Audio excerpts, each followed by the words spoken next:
Hey loves, so I am currently filming my first. This was supposed to be the original place where I was gonna shoot the first video, but the people came and I got shy. Currently biking to another place where I feel fully comfortable instead of trying to force myself to be okay with a place where people are fishing while I'm recording my first YouTube video.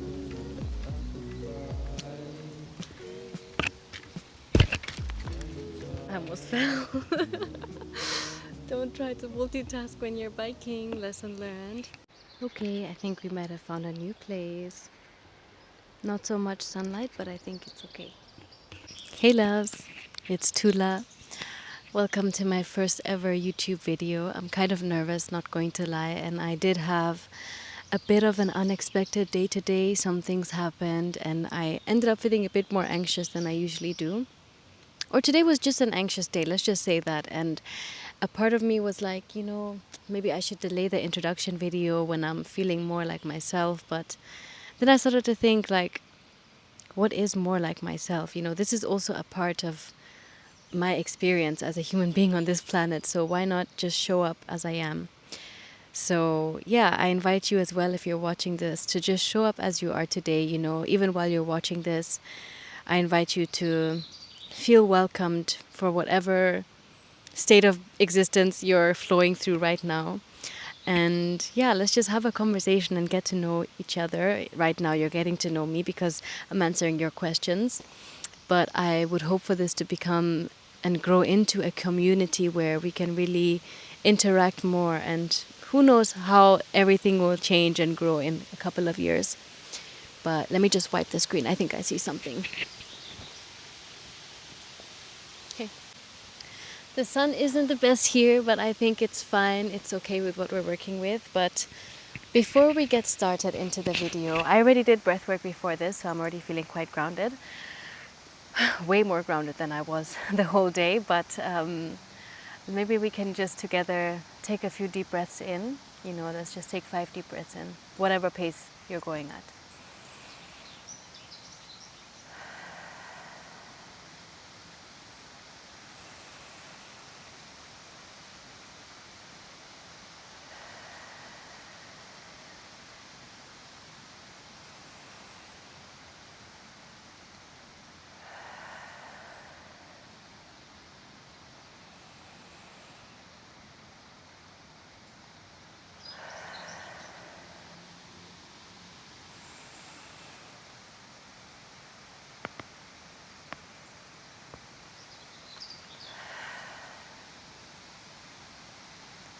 And if you're watching this, if you're still here, I just would like to invite you to remove some of the tension that's on your forehead. If you're squeezing your eyebrows together, just allow yourself to relax them. And also your shoulders. Let's take a moment to drop our shoulders. And to really come into the space. But yeah, welcome to my first official YouTube video. There's like literally a little river here and I keep hearing noises of fishes. I don't know what animal or creature it is, but yeah. But anyways, welcome to my first official YouTube video where I'm just going to talk a little bit about, I'm going to answer the questions that you sent on Instagram. Thank you, by the way, for everyone that sent a question. I loved all of them and I'm super excited to answer them. So, yeah, let's just start off by just for ourselves setting the intention for this video. For me, my intention is to show up as I am and to just be open and share my story with truth. Public speaking or just speaking in general hasn't always been the easiest thing for me, despite what it may look like. I actually used to be really shy and I always perceived myself as not being articulate enough, especially because English was my second language. German was my first language, already learning things about me.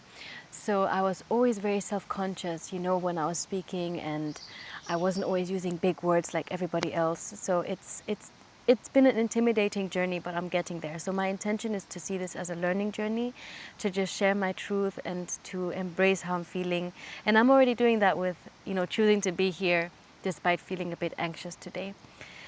But I hope that, you know, while watching this video, you can also think about the intention that you're having in your heart, you know, hearing my truth and being receptive and open to it and respectful of our differences and experiences. And yeah, I think a big part of just being on social media, we have to be aware that, you know, it's really easy to misinterpret people and to kind of think you have a full idea over hearing, you know, maybe one or few sentences from what someone is sharing. But I'd like to ask you guys gently that, you know, my answers to these questions don't show the full picture of who I am. So let's just keep that in mind as we're engaging with this video and also with social media in general, you know. It's very tempting to put people into boxes. But yeah, without further ado, let's get right into it. And I also want to, since I see all other YouTubers do this, but I think it's nice. Like I also subscribe to people that I enjoy watching their content. But I invite you to subscribe, you know, if you're excited about learning more about psychology and, you know, other embracing decoloniality. That's something else that I really want to integrate into my, you know, storytelling and into my perspective, because it's something that means a lot to me. So don't hesitate to subscribe if you resonate, if you're willing to have your perspectives be challenged, and also if you're ready to be learned from. I would love to learn from you. I'd love this to be an interactive space where we're picking each other's brains, bouncing off each other, you know, and where we're really incorporating that yes and approach, you know, that holding space for different ways of looking at the same thing. So that's what this is about. And yeah, so without further ado, let's get right into the questions. Okay, let's start with educational and professional journey. So I categorized all of your questions into, you know, different sections because there were quite a lot of similar questions. What did you major in university? So I studied psychology, my bachelor's of arts in psychology with an emphasis on mental health, to be specific, at Webster University. I studied at the Leiden campus in Netherlands, hence a lot of my content being in the Netherlands. Maybe let's start chronologically. How did you realize you had a passion for psychology? How do I even start to answer this question? There's so many dimensions. Okay, there's so many different times where my passion was sort of awakened.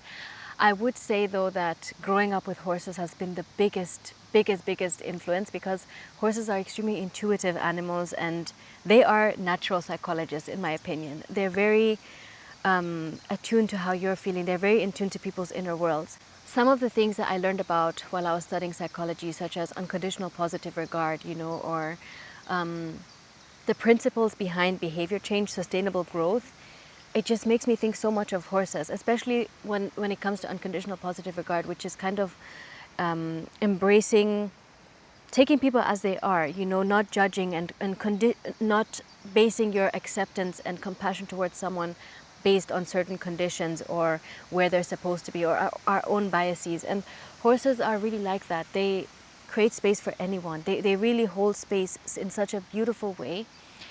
And I think that I've taken a lot of those things into my own personality. You know, I feel like I pride myself in being able to connect with almost anyone and to feel, I really don't want to sound like I'm tooting my own horn, but one of my most common compliments is that people feel safe around me, that they feel accepted, and that they often share things that they would never ever think of sharing with anybody else. And it makes my heart happy to hear that, because I genuinely feel like we all have the same purpose of love in our life. It's just the way we express love is different. And the reason why we're not, okay, that's a whole different conversation. Let me not get too off track, because I do want to go through all of your questions. So what else helped me realize my passion for psychology is in 2015 we were robbed. So armed gunmen entered our house and they did terrible things to my family. And for a long time I felt like, you know, okay, so they had tied my dad on the chair and they were doing a bunch of other things to like all of us. And I remember I was shouting at them, you know, I was telling them, you know, do you think what you're doing is right? You know, I'm going to go to heaven, you're going to go to hell. I was like so, not, I would say brainwashed by this institutionalized approach to Christianity. But anyways, I was really telling, but I do admire that sense of equity that was instilled in me through growing up in a Christian school. So I was really shouting at them and trying to, I was so convinced that I could change their minds, that I could make them realize what they're doing was wrong. And I remember my family, my dad, my mom wasn't there at the time. She was in Saudi because she was working there for a couple of years. And my dad and my sister were like, Tula, keep quiet, you know, and they had a gun, and I was still like, no, you know, do you think what you're doing is right? You shouldn't do this, you know, like what happened to you that made you do this? And so that was kind of what was going on. And I remember after, I was really the parentified child, because when my mom came back, you know, everybody was just going through it. We didn't feel safe in our own house. And it was a very traumatic event. And I think going to therapy helped me realize the depth of how that, you know, experience really affected me, because for a long time I kept saying, you know, my dad was tied, my sister was taken somewhere, but nothing ever really happened to me, is kind of the thought process that was going on for me.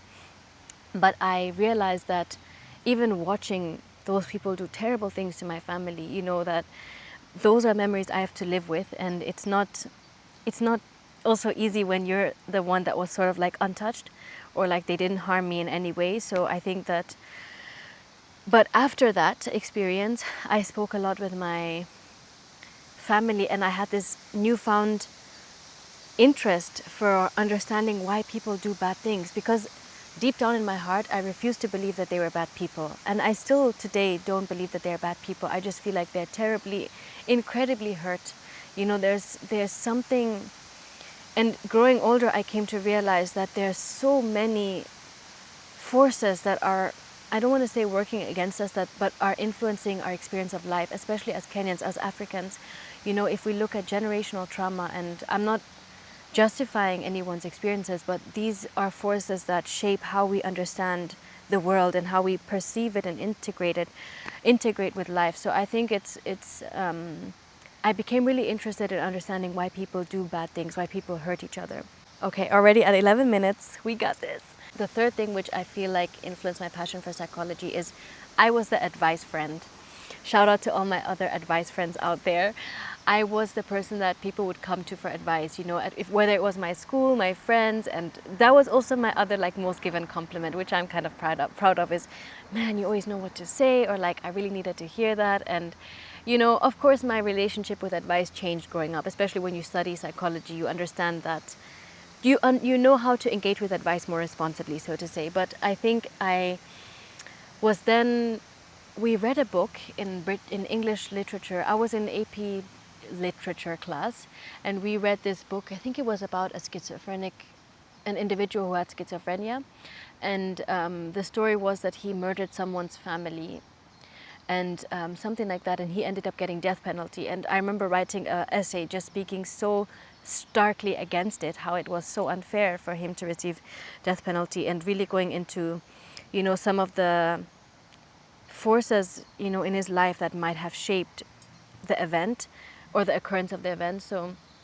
I remember my, you know, teacher then, she had asked me, have you ever thought about studying psychology? A lot of the things you write, I can really see you have, you know, potential for this. And then I started looking into it. I was like, damn, this is really what I want. And then I took AP psychology. So that's kind of like a college level course in high school.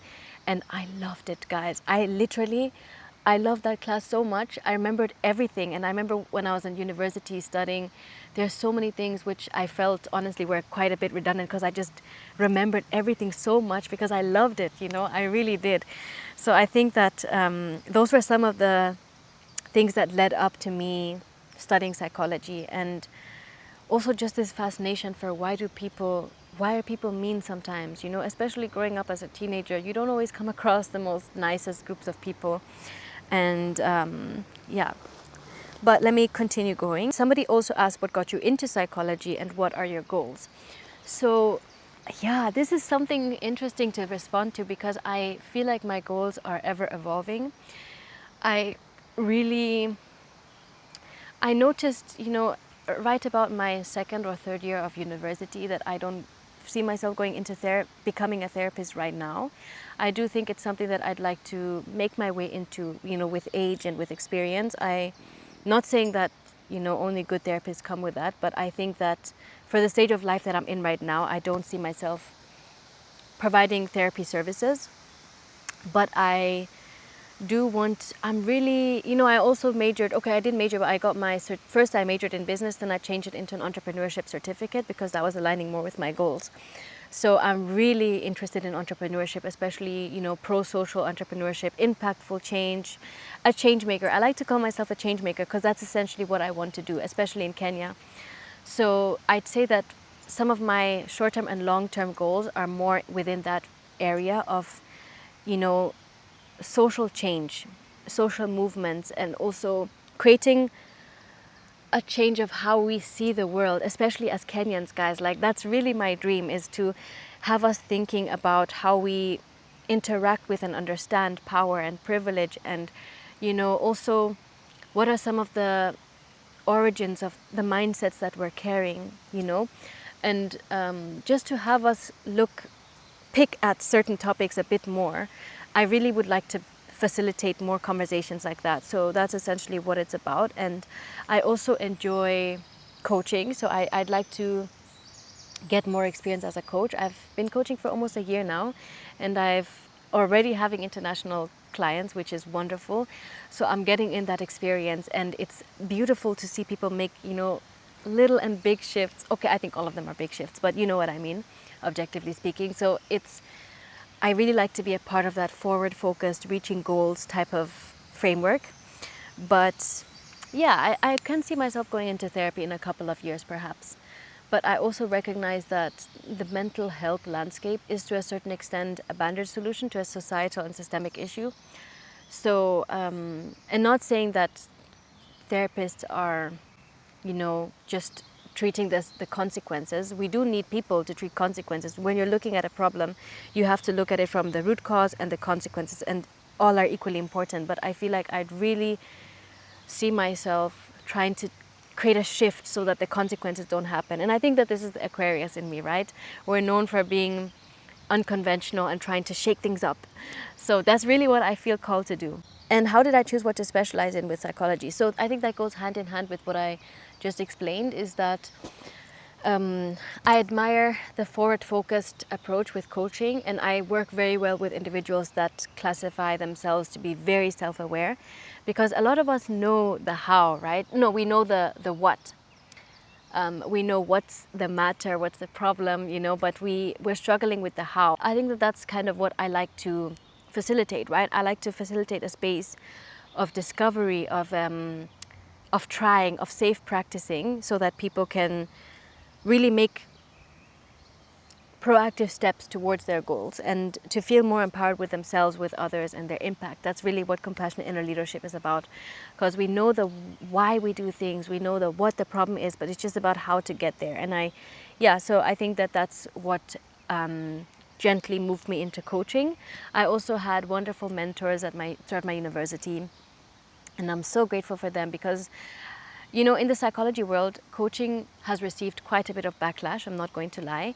And in some situations, rightfully so, because currently the coaching industry is unregulated. So I'm coming in with my bachelor's degree, so I do have that ethical framework that I'm working with, and the understanding of sustainable growth and change and what goes into that. And I know that it was really hard for me to say that I'm going into coaching, because the picture of coaches is just so negative in the space of academia.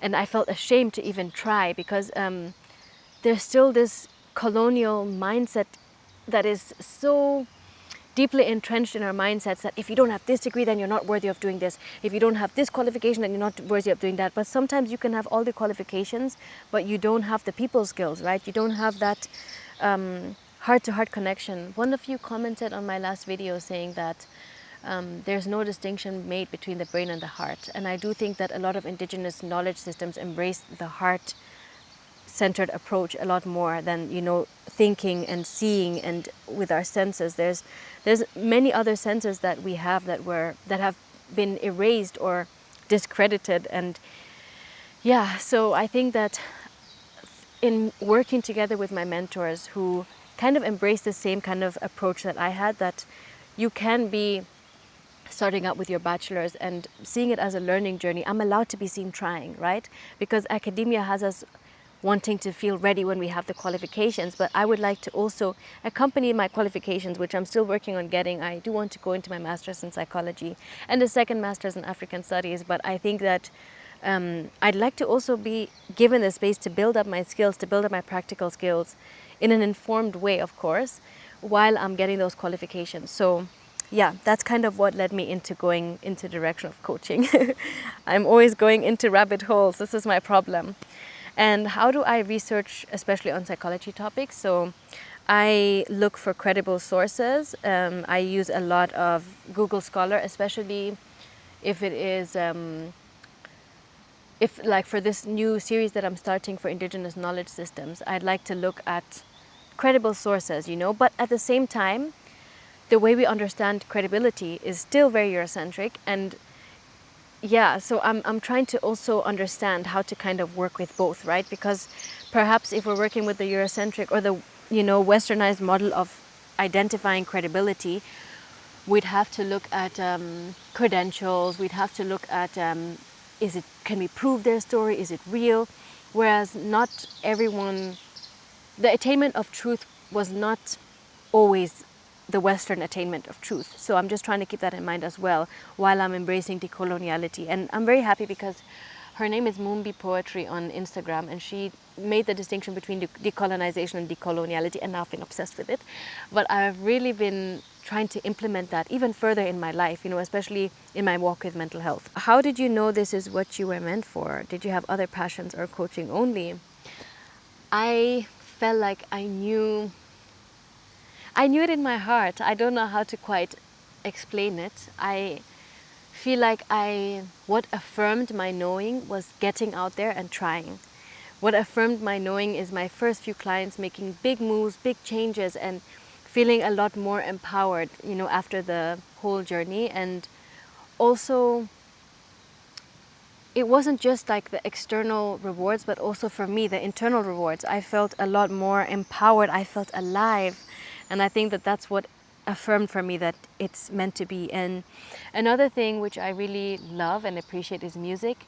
Especially, I just love, like, Africans are so talented with music. And there's a couple of songs. I have a playlist called Hope Playlist, and it's kind of like a Amapiano house type of music, but it's more so, let me just play it for you quickly. Because this song, guys, oh my gosh, I don't even know how to explain it. This song, guys, oh my God. Especially when it comes like this, look.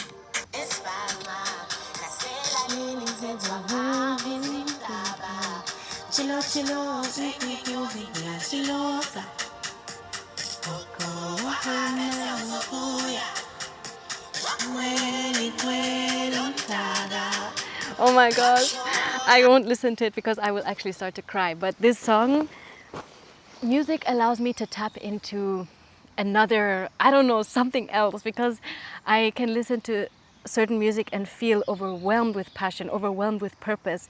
Especially, I use it to pray a lot, like not to pray, but just to connect with God, you know, to connect with life. And I feel like when I listen to this song, especially when I'm feeling discouraged or battling with doubt, it makes me feel like I'm on the right path, that this is a part of the journey. So yeah, music also helps to affirm that I'm going in the right direction. And I understand that when I'm in a chronic state of dysregulation, you know, when my nervous system is constantly in fight or flight mode, I'm a lot more disconnected with music.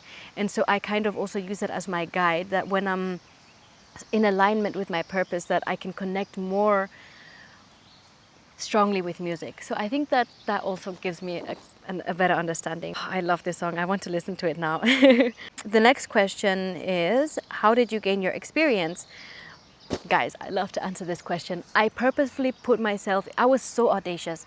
So in university, I held workshops despite being a student, and I didn't even want it to be like I'm leading it. I just wanted to get people together and talk about a topic that I'm so passionate about.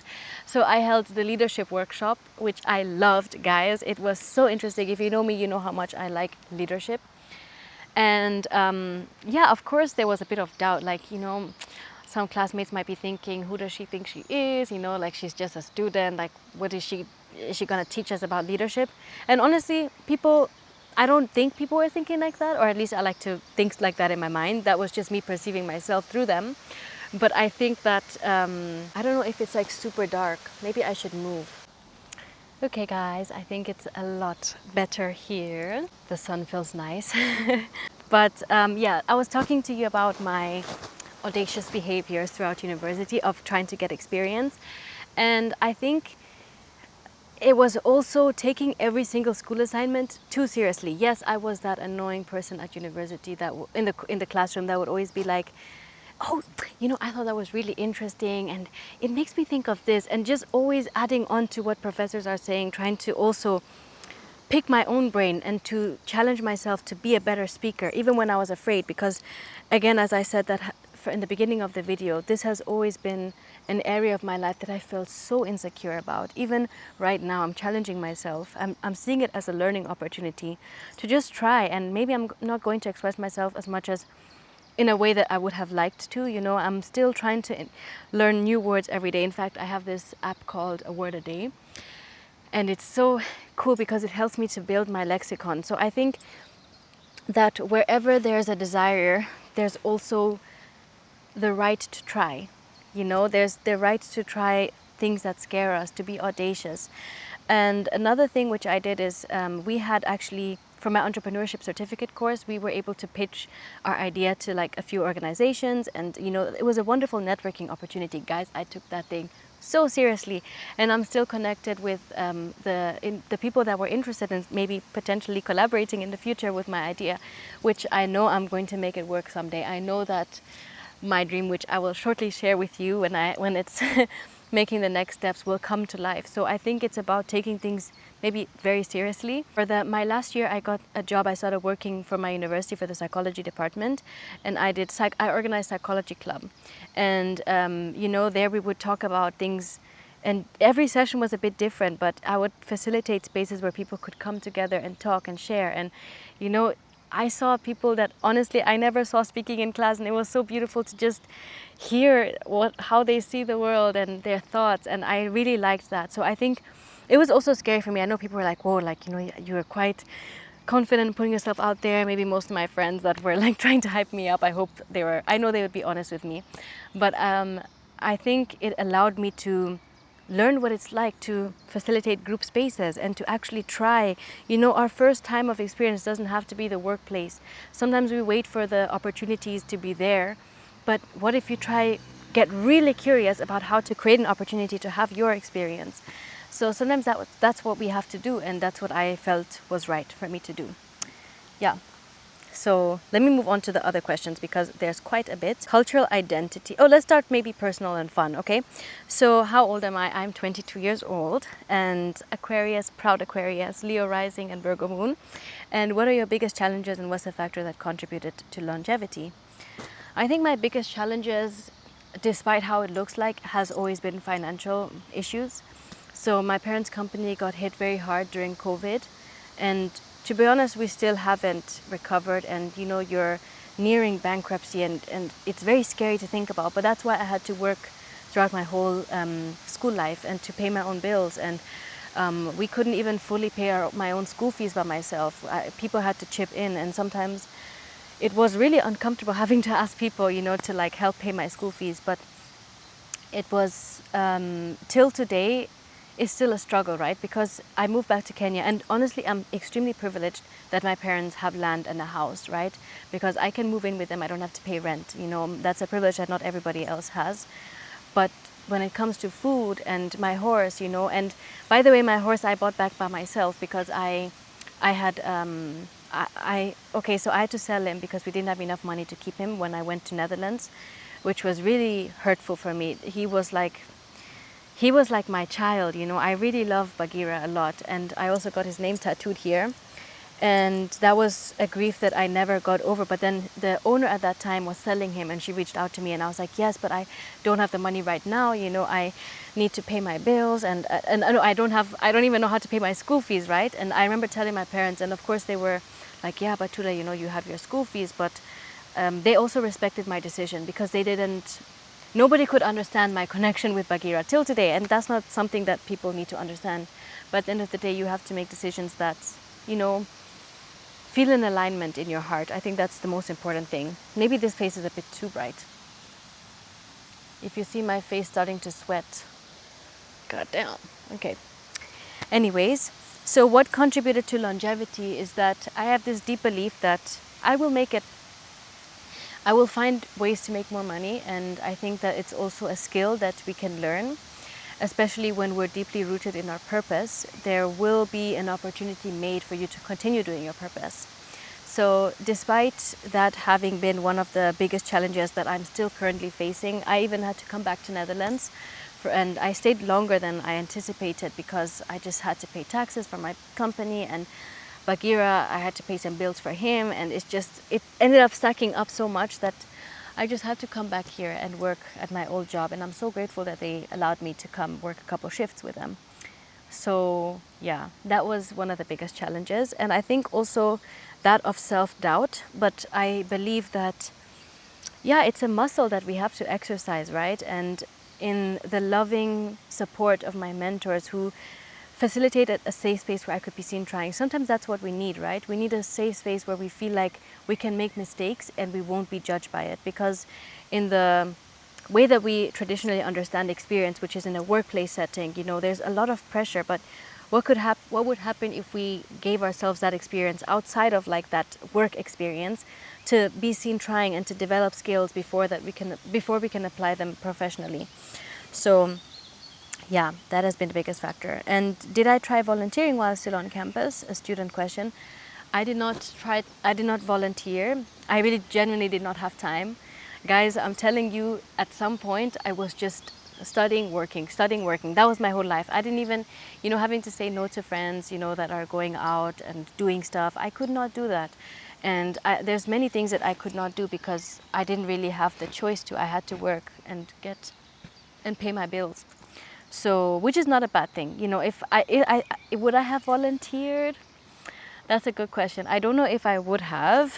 I think it depends on what it is, like what kind of organization that I'm working with. But I think if I wasn't working, I would have dove deeper into loving Tula and building that, because I was already starting to build it while I was working and studying. But I think that that's really what I'm super passionate about. Let's move on to the culture and identity. What are the good lessons you could give someone being raised in Switzerland and Kenya? I love this question. I think, okay, so I was born in Switzerland, and when I was 7 years old, we moved to Kenya. And, oh, this is annoying me. Should I move a bit more to this side? Okay, it's fine. The sun is good. But yeah, so I was really sad moving to Kenya because I had all my friends in Switzerland, and you know, when you're a kid, what you know at that time is what you have at the moment is all that you know, right? So you couldn't even imagine something else.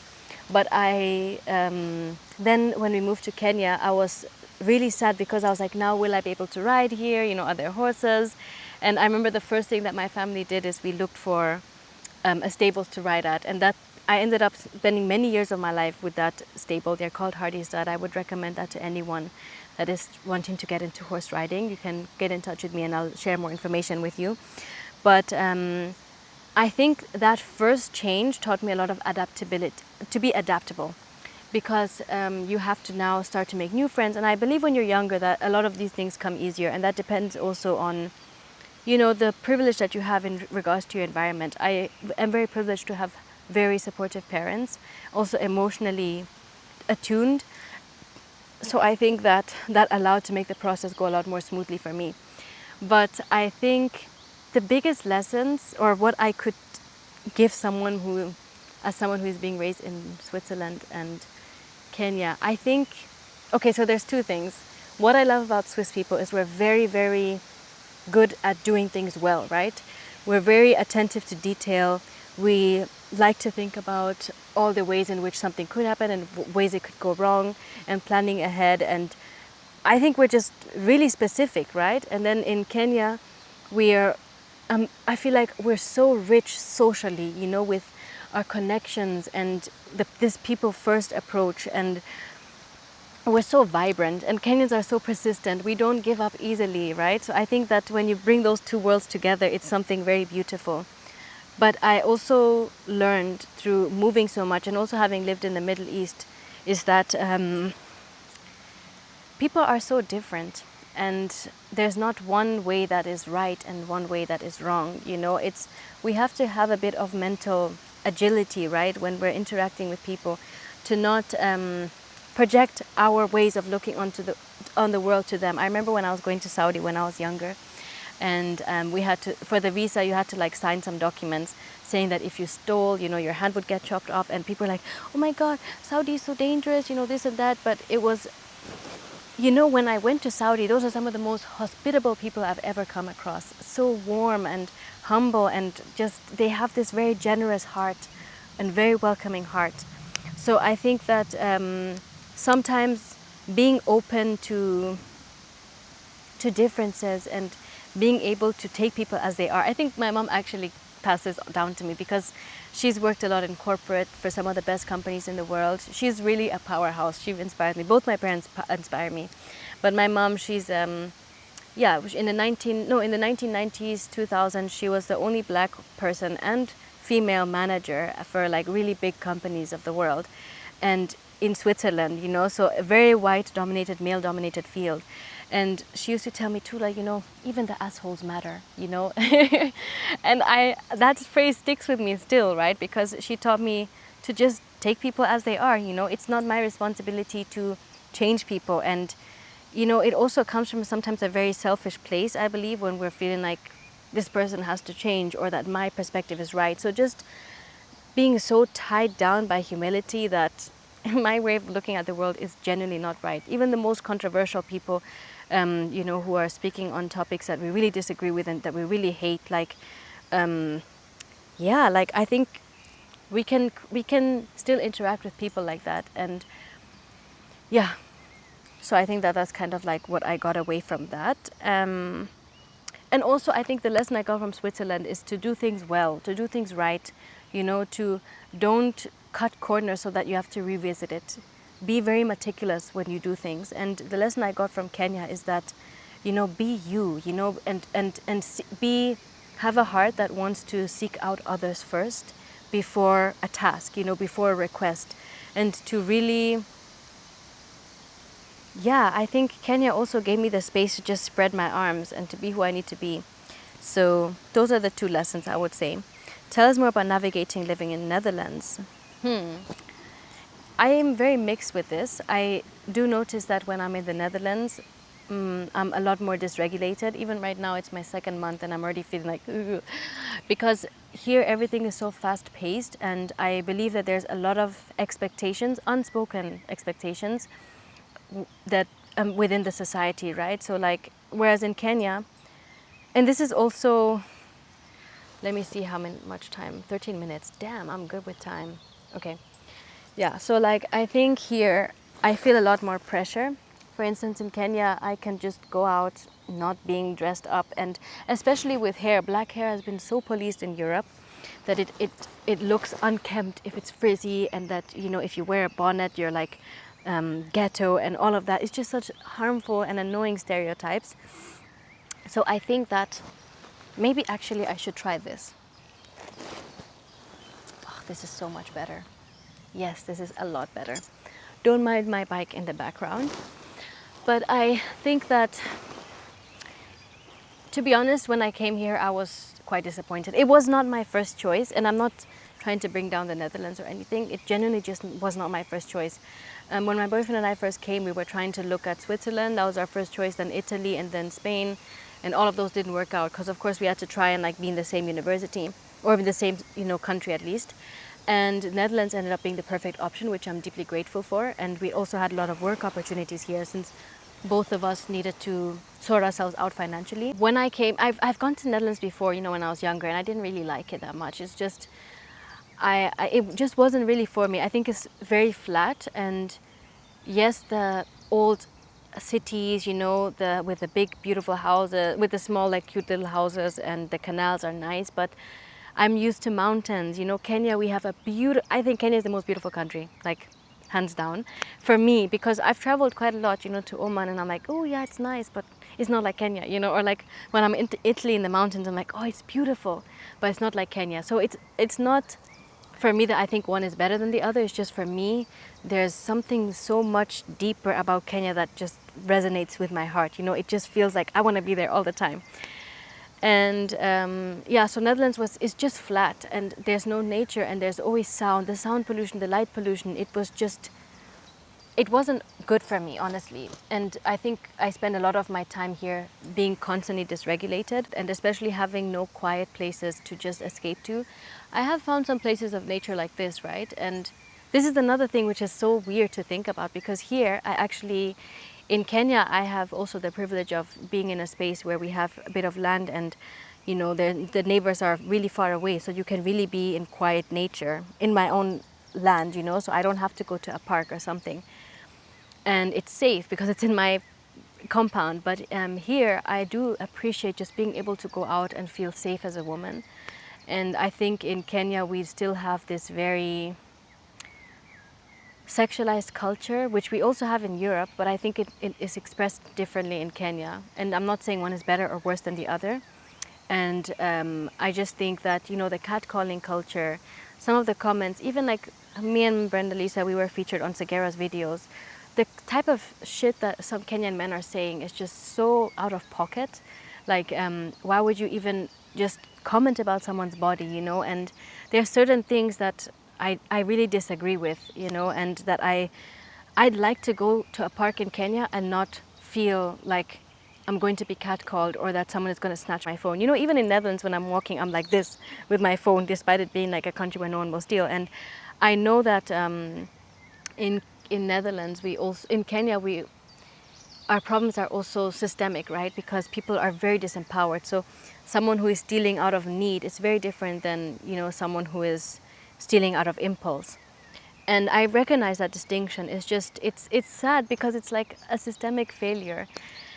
But at the same time, I appreciated that aspect of Netherlands. Like I could dress up in more in ways that were a lot more expressive, maybe sometimes showing a bit more skin, and I'd feel like I could walk confidently. But in Kenya, there's also that layer of being light skin, and light skins are hypersexualized as well. So I feel like I end up shrinking myself in Kenya to make myself, I don't want people to look at me like, wow, like, oh my God, you know, I really don't like that, because I think that was something, a really bad experience I had in high school, right? But in Netherlands, I would say that I also struggled a lot sometimes with, all of my friends were internationals, by the way. I do have some Dutch friends, but one of my Dutch besties, she grew up in West Africa. So I don't know. I don't think, and I do have my colleagues. Oh my God, I had the best colleagues. I love them so much.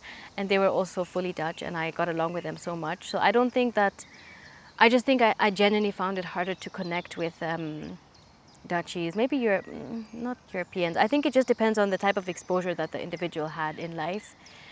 But it's a very fast-paced culture that I'm just not built for. I don't think it's unnatural to me, you know, to always be doing. Sometimes, you know, for work, I'd get up at early in the morning at 6, leave at 7, travel for 2 hours by train, then come back at 7. It's already dark. And also it being dark all the time during winter was so hard for me, guys.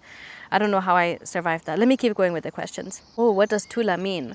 So Tula is actually a Kalenjin name, and it is different than the traditional Kalenjin names that we have. So in Kalenjin you have, like, you know, Chebiwot, or you have Kibet, Chebet, or Chepchirchir, Kipchirchir, or you have, so it's always a Chep and Kip. So Kip for man, Chep for woman. But Tula is a clan name, so we also have clans. And this is going off what my mom told me about it. So Tula was my great-grandmother. My great-grandmother was Toyoi, and Toyoi's grandmother was Tula. So from what my mom said is that when a child is born, they observe the child for a couple of days to see which ancestor, you know, the child emulates the most. And for my mom was also named after Toyoi, who is my great-grandmother, and she was a medicine woman, so cool, and herbalist. But I was named after my great-great-grandmother, Tula, and Tula is the clan of the raven, right? Of the crow, and the crow was known to be very intelligent and witty and, you know, wise. So I think that's what my mom explained to me. How do you feel about the self-improvement movement and its association with ego? I think the ego is one of the most misunderstood and misrepresented concepts of psychology, and I am all against any type of rhetoric that tries to convince people that the ego is something that we should get rid of. In fact, I believe our ego is a great superpower that we carry. It tells us what we care about. And also we have to look at the development of the ego, right? It's not something we should hide away, but it's something that we should be in partnership with. It's allowed for the ego to manifest itself differently throughout different stages of our life. So if you look at lifespan development, the ego is very combative at a young age, right? We don't like it when we could be perceived in a way that isn't in alignment with how we truly are when we're younger, right? It hits us more because, and it makes sense because our ego is something that is developing at that time a lot, and it's growing, it's shifting. So for someone to misrepresent and misunderstand us, it's really challenging. But I believe as you grow older, that's also something that accompanies age, right? Is being able to not tie yourself so closely with worldly symbols. And I think that we have a lot of young people that are being told like, yeah, get rid of the ego, get rid of that, but you need it in order to fully integrate it and in order to not associate yourself with it so much. So what will actually help you, especially as a younger individual, is to become friends with your ego, to build it up. It helps you be aware of like what you care about and what you don't care about, and you need to embrace the ego before you are able to realize that you're not it. Yeah. So that's something that I'd like to say about that. I can get into a whole rabbit hole on that, but I need to keep it short because it's getting long. Life and philosophy values. I have 3 more sections. Oh God, okay, I got this. So for life and philosophy, what are you most excited about in this season of life? I believe that I'm in the season of building, and right now I'm in the season of scavenging. So I'm looking for funds. I need to build myself up more financially for some of the plans that I have so that I can fully focus on my goals. So that's the season that I'm in right now. And in creating and sharing my voice and being seen, trying 10 times more. So I feel like I've leveled up in a space where I'm trying. Even right now, I'm speaking and I'm comfortable and I feel grounded. So yeah, I'm in the season of trying and creating. What are you most grateful for in your life? Yeah, my best friend, she asked me that the other day because I naturally sometimes have the tendency to only focus on what's going wrong. But when she asked me that, I've been asking myself every night what I'm grateful for. Thanks, babes, Mukali. I needed that shift, in my life. And I think that for me, I'm most grateful for the fire that's in my heart. I think that there's something in my ancestral lineage. There's something that was passed down to me. I know my mom has it as well because anyone that has seen my mom, she's wow. I don't know, like one time she was sitting in a cafe and 2 women approached her and were like, they kept looking at her, and then they approached her and they were like, I'm sorry, but there's something with it. There's a power that you carry that's just, it's shaking me up. That's how they approached my mom. And I just think it's true that my mom has passed something down to me that is otherworldly. I don't know, it's such a strong force. And I know that I'm an initiator, right? Of like, I'm going to do something and it's not even like because I just know that that's what I'm called to do, right? So I think that that's what I'm grateful for because I feel overwhelmed with vitality, with purpose when I think about this fire. And yeah. And I love how it manifests in my life, right? This fire it's a force of love. It's a force of, shaking people and getting them to realize what we're actually here to do. Let me not get too much into it. And if you die tomorrow, what is one thing you would hope people would get out of your content? This is all hard questions. I think the one thing would be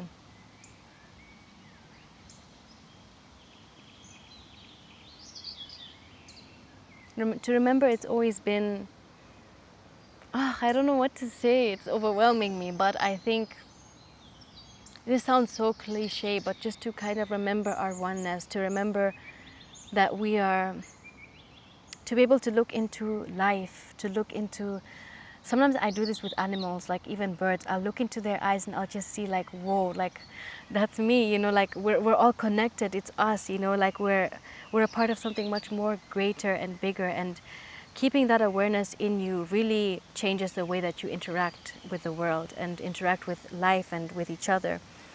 And it it manifests in the most littlest of things, right? It being able to see us in each other, it deteriorates competition, which just is no good for anyone. Where will loving Tula be in the next 5 to 10 years? That's a good question.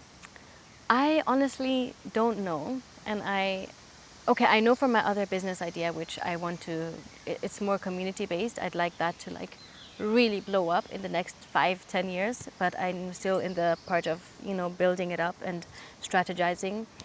But I think for loving Tula, I'd like to, this is my Instagram. So loving to love is my business. I guess I would like to become a, you know, a expensive coach, so to say. I'd like to really, no, let me not say that. I'd like to be more experienced, with my coaching. I don't, honestly, actually, I don't know, and I think I'm okay with not knowing. I've always kind of just taken it as it went, and I've never really because time is also such another Eurocentric thing. It's so like the way that we have compartmentalized our time, our years into like these sections. It's so Eurocentric, and it's like, yes, it works. It works, but I'd like to play with my understanding of time and how I interact with it. And for me, that's why I'm not as goal focused. Like, I don't need to know that in 5 years I'll be here, because I'm okay with it being maybe here or there, because I know that growth and purpose is something that's ever evolving. So yeah, what caused you to start your Instagram journey with Loving Tula? Okay, I think that maybe I will open up and I'll do another video on this, because I really don't want to. I want to be conscious of time, because there's quite a lot of other questions that I've got to answer. So yes, I will answer that next time. How have you managed to maintain your relationship for years in times like this? This is a really good question. And yeah, I don't, honestly, guys, I do want you to know that we have struggled and we are still struggling. And that, you know, it's cliche, it really fucking is, but relationships are hard, and it takes a lot of work, and you're constantly having yourself being reflected back onto you, which is very confronting. And I believe that what has made it work for both of us is our willingness, right? There are moments where each of us will struggle to see one another, to truly see each other, how we're making one another feel.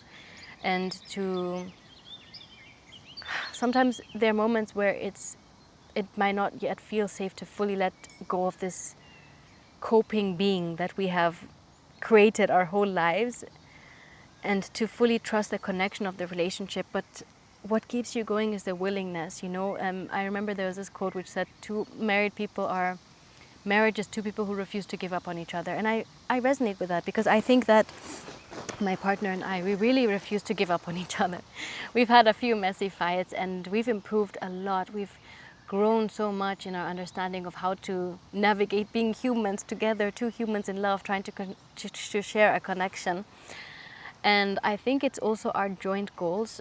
I'm so aligned with him. We want the same thing out of life, where we want to be and where we want to live, and family. And, of course, there are many differences that we have that we continue to struggle with, both of us. And I'll share more. I'll make a video on that, actually, on homogamy in relationships.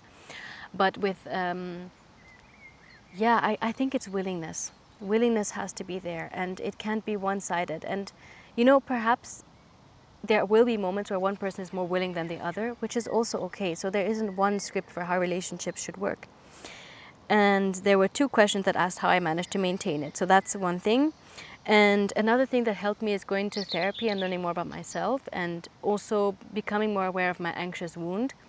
I have a lot more anxious tendencies in the relationships. I bring that in, and it can be destructive, the same way his avoidance tendencies can be destructive for our partnership. So I think becoming aware of that and committing myself to my part, taking radical responsibility, is what helped us a lot, I believe. And also for him to do the same, to break some of the, mental health is a real problem for men, and it is something that it's a socialized issue. So I believe that both of us kind of diving into our worlds, diving into understanding ourselves better, helped our partnership a lot. And what made you feel comfortable and at peace with being away? Wow. Yeah, honestly, guys, the beginning of our long distance journey was shit. It was so bad. We were so unaligned. We were angry with each other. We could not be on the same page. And it was also like little disagreements about how often should we talk. And I wanted to talk more and he wanted to talk less. And just. Okay, guys, sorry, the SD card got full. I had to delete some old videos. But, anyways, um, I believe it was actually giving in, stop trying to fight, because not to the relationship dynamic, but to the fight that I was having within myself. I this aversiveness that both of us had towards doing long distance just showed, a, literally went with a flashlight on all of the parts of our relationship that were fragile, right? And there was this reliance on us being in close proximity to each other in order to feel safe and secure about our relationship. And I believe that this long distance was a very good trial for us in trying to, see what's beyond our relationship, beyond being in the same place. And it was a very beautiful experience. It was so nice. We communicated so well. We even had little fights and it went well. Like we both of us made each other feel seen. But this is also our second try at long distance, and the first time around it was pretty terrible. And some days were easier than others. Some days, but I think what made it incredibly transformative for me is my anxious wound. Okay, so when we look at attachment styles, and this is a very simplified version of it, but the anxious individual has a very avoidant relationship with themselves, and the avoidant individual has a very anxious relationship with themselves. So for me, anxiety for me was self-abandonment, right? I wasn't able to be there for myself, and I was outsourcing my needs. I was looking onto my partner, especially my partner, to fulfill the needs that I could not fulfill for myself. And there's a whole background to this. I might make a video on that too, actually, but I feel like long distance forced me to be there for myself. It forced me to actually get creative and to be curious about what I need, and it strengthened self-trust, which is exactly what I needed. For so many years I was struggling, and now that we're back together for a couple of months, of course very recently we've had another shift in our relationship where it's been hard on my side because I'm still struggling with imperfection. I struggle when things don't go well, and when there's a fight and when there's disconnection, I struggle with being able to hold space for that because it doesn't always feel safe for me. And that goes into a lot of things growing up and how I understand disconnection to be in relationships. So that's something that I'm admitting. I've had to continuously get better admitting to myself that I struggle with that, and that's okay. What is the hardest part about you being away from your parents? Wow. When I was in Netherlands, I feel like, honestly, it wasn't that hard. Maybe that sounds bad. I think that I do miss, and in the first year I had a terrible fight with my mom, so I didn't really speak to her for that year. Which I think, and I've always been quite independent. I've been okay with being outside of the family system, and traveling. And my mom was also always traveling for work, so I think there was a long period of our life where she was always traveling. So, and with my dad, we'd often call, and chat. So I don't think that was as hard for me as I thought it would have been. I guess it was hard that they couldn't help me, right? And they also felt frustrated that they couldn't help me. And there were moments where I felt I just wanted to be a kid again. I wanted to be in my mom's arms and to not have to worry about all of these adult things. And, in Kenya, you can't really work below the age of 18 unless it's like jua kali and like other types of street work, which is not bad at all. It's just like that's kind of the business landscape for like young people working in Kenya.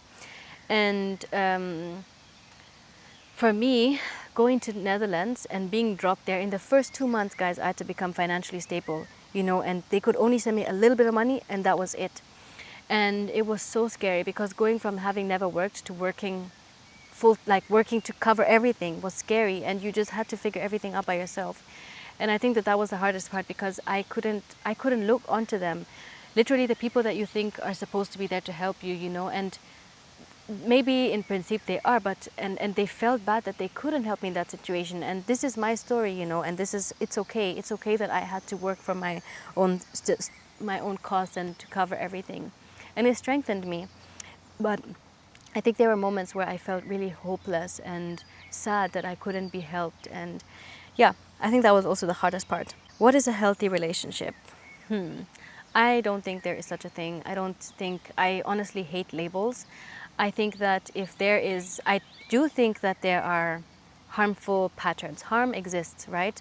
And that's something we can acknowledge. It's just because there is harm, when does something become... So there is I like this distinction that a therapist that I follow made. She's a high conflict couples therapist, Dr. Marina Rosenthal, and she says that she created this distinction between high conflict couples and abusive relationships.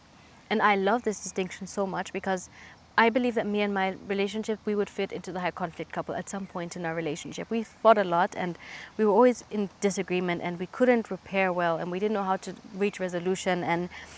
And, you know, high conflict couples do a lot of things that fall under the category of, you know, pop psychology toxic, like ignoring each other or gaslighting and all of these things. And so those type of behaviors can show up also in the most what we call healthy relationships as well. And the only distinction is between a high conflict couple therapist, and please revisit her page to make sure that I'm not saying the wrong thing. I believe that it is informed, but is that for abusive relationships, it's about control. It's about somebody having control over you. And power is something that we will often struggle with. Sometimes one person will be disempowered more than the other in partnership, and that's a truth that can happen. But abusive relationships is about chronic disempowerment, where you don't have a voice, where you don't have agency, and those type of things. And yeah, so I think that we should just gently move away from this narrative of healthy, unhealthy, because that doesn't give any room for nuance. It doesn't give individuals the choice to take full agency over their relationship. So yeah, to take full ownership over their relationships. I'll make a video on that actually, because I've gotten a lot of wisdom through my own relationship and through studying, you know, relationship and psychology. How have you handled outgrowing situations and relationships? It's hard. Like, I remember one of my friends, we were kind of going in different paths throughout university, and it was so hard to even articulate this change, right? And I was hanging out more with other people, and I felt like these other people felt a lot more aligned, and I felt like it was a betrayal. It was such a betrayal because, and this is exactly the way that we look at relationships, right? We're like so focused on longevity and not just seeing it as like a path that was crossed, and that moment is infinite. It will always be there. And so I think it's very hard, but I have consciously broken up friendships, not broken up, but just kind of try to articulate that there's a difference, there's a shift, you know, something else is changing. And I think it's about, what really helped me is keeping in mind that my friend is allowed to have, you know, their own reaction to it, and they're allowed to feel betrayed by it, because yeah, it does feel, it is a nice feeling when someone feels like they're moving on a different path of life. It honestly isn't. It sucks, and it sucks for the person receiving that information. And I think that that shouldn't stop me from owning my truth and going with what I feel like is in alignment with myself, you know. And this has only happened, I think, like twice in my life, you know. And I've always been very lucky with friends. I have still the same childhood friends and such beautiful quality friendships. So I think that that really was scary for me, because it was the first time I was trying to have a conversation like that, whereas, you know, my younger self would maybe have just, we would have slowly stopped talking. Yeah, which maybe is also not the right thing, right? And what are your ways of handling moments where you feel like you aren't on the same page? Wow. Yeah, that is hard. It's really hard, honestly. And I think that I'm not handling it in the way that I would envision myself to at this moment, because I'm still practicing and actively gathering skills to better them, right? To better my approach to situations like that. So usually I would try to like push from my perspective to be seen. But now I'm learning to honor a bit more space to think and to metabolize information. And also, yeah, but what has helped us, one skill that has helped us is being able to mirror. So what we'll do in a fight when we're really feeling like we're both not understanding each other, right, is I will either repeat what I think is going on for him, and he'll repeat what he thinks is going on for me. Because sometimes we're so stuck in our own perspectives that we're genuinely not like even metabolizing what our partners are telling us. So that really helps you. It forces you to actually like think, what is this person telling me? And that's a very good technique also used in a lot of like couple therapy, you know. And another thing that helped us is sometimes you do go through the storm without reaching a disagreement. For instance, with the long distance situation, I wanted to talk every day. He wanted to talk once a week because his schedule was packed. And we couldn't reach an agreement to that. So we first tried my way, and then it didn't work out. So we tried his way. And sometimes it's like that, right? And finding a way to integrate both. Sometimes you don't know the answer, and the reach, the attainment of an answer can be messy sometimes. And that's how relationships can get at times. And sometimes you're not always going to be on the same page. Another thing that has really helped is self-reflection, thinking to myself, what about this do I not sit with the most? What value is being compromised? You know, what safety am I reaching in staying with, being very attached to my own decision, how I would envision this situation to go? And sometimes we don't have the skills yet to fully find safety in ourselves, so we find safety in that decision, right? Which is also okay, that's a part of growth. And at the same time, it's a responsibility that we carry, right? To continuously seek ways to trust ourselves more, to see ourselves as a foundation of trust, so that we don't have to rely so much on decisions, on, you know, materials, on things, on people. So yeah, but anyways, I'm briefly going over this. I'd love to like go really deep into relationships, since I see that's the majority of what the questions are about. And from your, okay, what's your dating life like, and what's the age difference between me and my partner? So my partner is 2 years older than me, and I haven't dated in many years because I've been with him for almost 5 years, a bit more. And yeah, how did I get into it and how did I handle it? We started talking during COVID, and we both lived in Cajado County. So I posted a picture of my backyard, and he was like, "Oh, you're also here?" And then we started talking. But he also went to the same high school as me. We were in the same school for many years. We knew of each other, but he was 2 years above me. And then yeah, we started talking again, and and when we first met, guys, I've never felt a love like this before. Honestly, like a connection like this. It was something I've never felt like this in my heart with anyone, and I think I just felt so understood and so aligned. And yeah, I was so excited to get to know him and to just be with him. And then it's really sweet because he was about to go to the US, but then he canceled everything to stay another year with me so that we could go together, which was a very nice experience. How do you handle situations where we struggle? Yeah, again, I think I'll make a separate video on like how to navigate like ups and downs of relationships, because I think it's a very important conversation to have. Let me get into the recommendations and influences. What's your favorite book? Personally, I hate this so much. I'm not the big reader that I would like to be. I really want to get back into reading. In fact, I've started reading. There's a book right there that's holding up the camera that I'm reading, and I love it. It's about philosophy. And I like to read books that stimulate me, right? Mentally, intellectually. So, like my psychology books when I was studying, I loved reading that. For some reason, I really like to read that. And I did read The Myth of Normal by Gabor Mate, which I personally loved. I love it a lot, and I think it gives such a refreshing perspective on generational trauma and healing and addiction, and how we have demonized, you know, individuals that struggle with addiction, even labeling it into something. Yeah, there's just so much that's going on in that topic, which I really appreciated. Sorry guys, the battery died, I had to change it. This is so irritating. Why is it not going in? 2,000 years later. And my patience is deteriorating. Oh, it's because it's the wrong way, I understand. Perfect. So I was talking about books. So I don't have that many books that influence me, but I will say that I have movies that have influenced me a lot. So one, I like to watch things. I like to see things. So The Wisdom of Trauma by Gabor Mate is one movie that I appreciate a lot. Again, it talked about generational trauma, and that's a topic that I'm very fascinated by. And oh yeah, there is one book that I did read. It's a coursework book. I took an African Studies course in my university, and the book was, I mean, it was so interesting. And this is what's also encouraging me to get my second master's in African Studies, because yeah, like it just opened my eyes a lot, you know, especially to how to yeah, like it's just insane. Even things like how we understand the African Holocaust, also known as the slave trade, and how harmful it is to use that word, and yeah, it's just so many interesting topics. So, and another movie that I recently watched is the Eternal Song, again by the same makers of The Wisdom of Trauma, but this one was made by, yeah, Zaya and Benaz or something like that.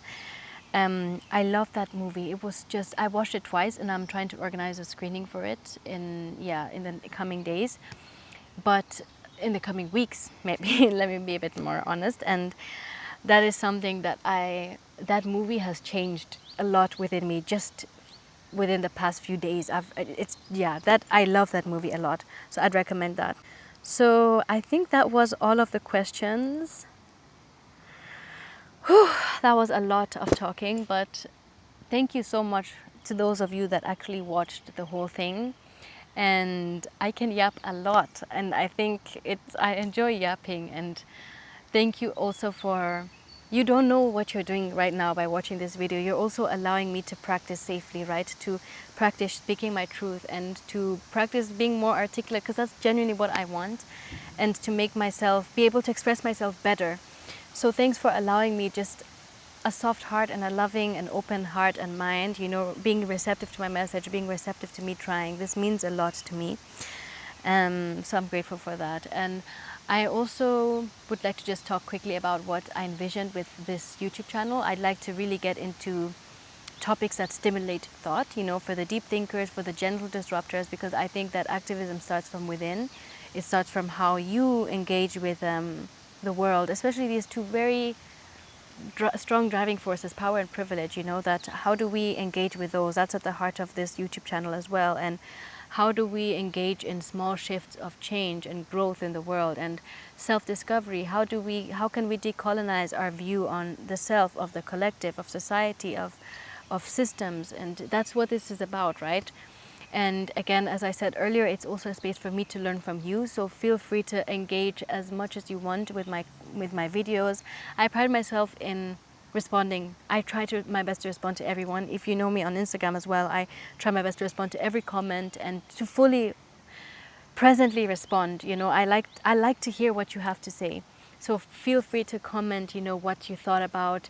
There's never a time where I feel like I don't think I've genuinely ever come across a comment that I felt like, this is stupid. I really, I'm that kind of philosophical freak or like meaning making freak that would always be like, this person said the sky could be green, you know, that is really wonderful, you know, like I've never thought about, I'm very open to like hearing what comes up in my listeners, because it's so cool that we get to talk about what came up for us, you know, when we're watching certain things. And also, if you disagree, guys, like I'm all for it. I don't expect anyone to like fully disagree with my perspectives. In fact, I think it's beautiful that we don't. So if there's something that you see that is outside of my perspective, please share it. Like genuinely share it. I want to broaden my perspective. The only thing I will say is please be kind, right? So it doesn't have to be you're wrong, I'm right. It can be like, oh, have you considered this, or have you considered maybe you're missing this perspective, you know? So just to encourage us all with creating a safe space online is please agree. And at the same time, no, please disagree. Please disagree, you know, with what I'm saying, but do so in a way that is compassionate. That's all that I ask. I can't control anyone, but I'm just asking that we encourage each other to be open to different ways of thinking through compassion, right? Through invitation. You know, mindset changes shouldn't be imposed. It should be an invitation of initiation. So, yeah, that is what this channel is about. I'm really happy with how this talk went. So, thanks for all of the questions asked, and please stay tuned. You know, I don't know what this is gonna bring forth in life, or how this path is going to change and grow, but I'm just grateful that you're here. I'm genuinely so grateful that you're here, that you're taking the time to listen to this and to get to know me, and that you're open to that. So, yeah. Wherever you are, I hope you have a wonderful rest of your day, and that you know that you're loved and that you're so special, and that there's something so beautiful that you bring to this world, and that you never forget that. And yeah, Let's all take maybe 3 deep breaths to close off this video. Just to center yourself back into the world, into your day, into what you're going to go and move on with, whether that's going to bed. Just let's take 3 deep breaths in.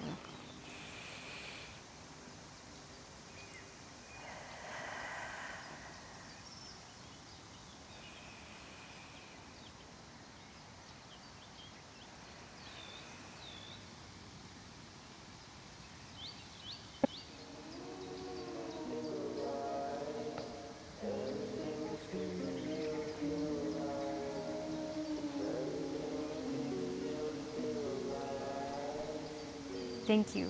Have a wonderful rest of your day and sending so much love as usual.